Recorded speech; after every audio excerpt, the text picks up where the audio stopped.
Hello दोस्तों, स्वागत है आप सभी को राजेश स्टडी में। आज हम लोग प्राकृतिक आपदा में नेक्स्ट क्वेश्चन की तरफ बढ़ते हैं। इससे पहले हम लोगों ने प्राकृतिक आपदा किसे कहते हैं उसके बारे में जाने थे। इसके बाद ये देखे थे कि प्राकृतिक आपदा कितने प्रकार के होते हैं।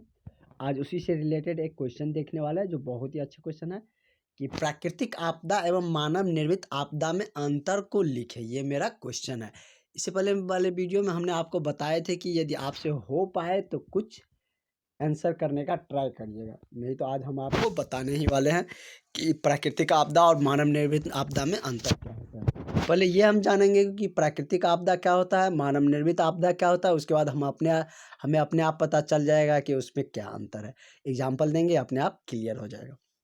तो दोनों को अलग अलग लिखेंगे, यानी कि अगर आप नोट्स बना रहे हैं तो उसमें पैराग्राफ चेंज करके लिखिएगा, ताकि आपको एग्जामिनर देखे तो उसे पता चले कि नहीं, बंदे में जान है, अच्छे से मतलब इसके पास जानकारी है, अच्छे तरीके से लिखा है और अच्छे टीचर से भी पढ़ा है और आपको अच्छे नंबर मिलेंगे। जितना नंबर का पूछा जाए आपको एक नंबर भी कट नहीं करेगा। तो चलिए स्टार्ट करते हैं। प्राकृतिक आपदा, प्राकृतिक के बारे में हम बता दिए थे, जो मतलब गॉड गिफ्टेड, जैसे हम बोल सकते हैं जो भगवान के द्वारा दी जाती है। यानी कि हम लोग समझ सकते हैं कि जैसे मानव निर्मित नहीं हो, बाद बाकी जो चीज़ें हमें ब्रह्मांड में पूरे संसार में मिलती है, जैसे सूरज हो गया, चंद्रमा हो गया, जंगल हो गया, ये सारी चीज़ें सब क्या है कि बहुत सारी चीज़ें हैं जो हमें मानव नहीं दिया है, खुद अपने आप प्राकृतिक में एग्जिस्ट करता है, रहता है। तो वही सब क्या कहलाता है, प्राकृतिक चीज़ें कहलाते हैं।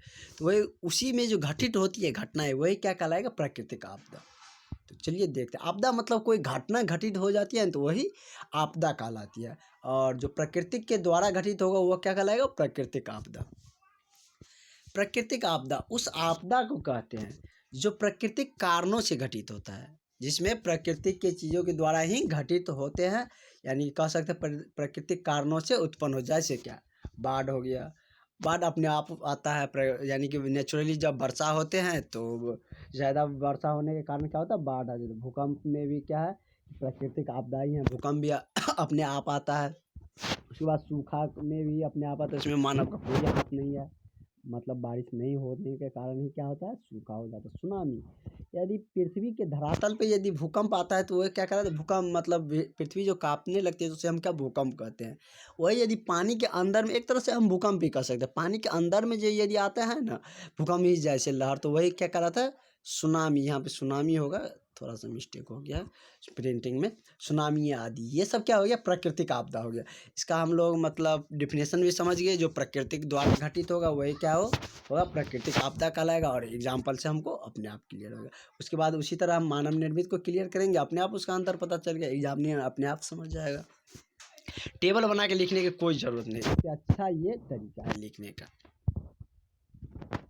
उसके बाद क्या है कि मानव निर्मित आपदा, मानव निर्मित आपदा तो आप जानते हैं, मानव के द्वारा निर्मित की गई होती है, या ना मानव के द्वारा कोई घटना घटित होती है तो वह क्या कहलाएगा, मानव निर्मित आपदा कहलाएगा। जैसे मानव निर्मित आपदा उस आपदा को कहते हैं जिसके घटित होने में मानवीय कारकों का हाथ होता है, जिसमें मानवीय के कारण ही क्या होता है, मतलब लोगों के कारण ही वो घटनाएं क्या होती है, घटित होती है। तो वही क्या कहलाएगा, मानव निर्मित आपदा कहलाएगा या मानवीय आपदा कहलाएगा।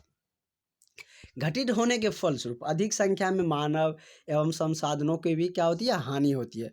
स्वाभाविक चीज़ है, कोई घटना यदि होगी तो उसमें हो सकता है आदमी भी की भी मृत्यु हो सकती है, या उससे रिलेटेड जो संसाधन होगा उसका भी नुकसान हो सकता है। जैसे देख सकते हैं एग्जाम्पल में, आग लगी हो गया, आग लगेगा तो हो सकता है कि उसमें बहुत सारे लोग मर भी जाते हैं, या आदमी नहीं मरता है तो धन या कोई चीज़ का नुकसान होते ही होते हैं। उसके बाद युद्ध हो गया, युद्ध में तो बहुत सारे सैनिक मारे जाते हैं। उसके बाद हमारे चीज़ों का मतलब संसाधनों का भी, बहुत सारे चीज़ों का क्या होता है, नुकसान होता है। तो ये सब क्या है, मतलब मानव निर्मित आपदा है, मानव के द्वारा ही ये सब होते हैं। उसके बाद क्या है, उसके बाद है रेल दुर्घटना कहीं होते हैं तो उसमें बहुत सारे यात्री मारे जाते हैं, रेल का भी नुकसान होता है। तो ये क्या होता है, मानव एवं संसाधनों दोनों को क्या होती है, हानि पहुंचती है। उसके बाद सड़क दुर्घटना, सड़क दुर्घटना में भी क्या होता है, सड़क दुर्घटना में आदमी भी मारे जा सकता है, ज़्यादा टाइम आदमी भी मर जाते हैं। और जो व्हीकल्स होते हैं, जो गाड़ी होते हैं, उसका भी क्या होता है, नुकसान होते हैं। तो इससे हमको क्लियर हो रहा है कि मतलब क्या इसका एग्जाम्पल क्या होना चाहिए और मानव निर्मित और प्राकृतिक आपदा का एग्जाम्पल क्या होना चाहिए, उसका डेफिनेशन क्या है। सिंपल सी है, प्रकृतिक द्वारा जो कोई घटनाएं घटित हो गई वो प्राकृतिक आपदा कहलाएगी। उसमें हम सोच के भी बता सकते हैं, बाढ़, भूकंप, सुखाड़, सुनामी। उसके बाद मानव के द्वारा जो घटित घटनाएं हो गई वो मानव निर्मित कहलाएगी। इसका भी हम एग्जाम्पल से समझ सकते हैं, जैसे रेल दुर्घटना हो गया, युद्ध हो गया, सड़क दुर्घटना हो गया, ये सारी चीज़ क्या है, मानव निर्मित आपदा। तो चलिए आज के लिए एक ही क्वेश्चन रखते हैं, इसके बाद नेक्स्ट क्वेश्चन हम इसी का देखेंगे। इसका बहुत सारे क्वेश्चन बहुत ही इंटरेस्टिंग है और इसको मतलब अच्छे तरीके से हम कवर करेंगे, ताकि आपका मतलब कंसेप्ट के साथ आप अच्छे से उसको मतलब एग्ज़ाम में लिख भी पाए, क्योंकि एग्ज़ाम बहुत ही नज़दीक है और आपको एक अच्छे तरीके से टाइम टेबल फॉलो करने के लिए भी हम बताएंगे, जो नेक्स्ट वीडियो में हम आपको बताएंगे। Thank you for watching.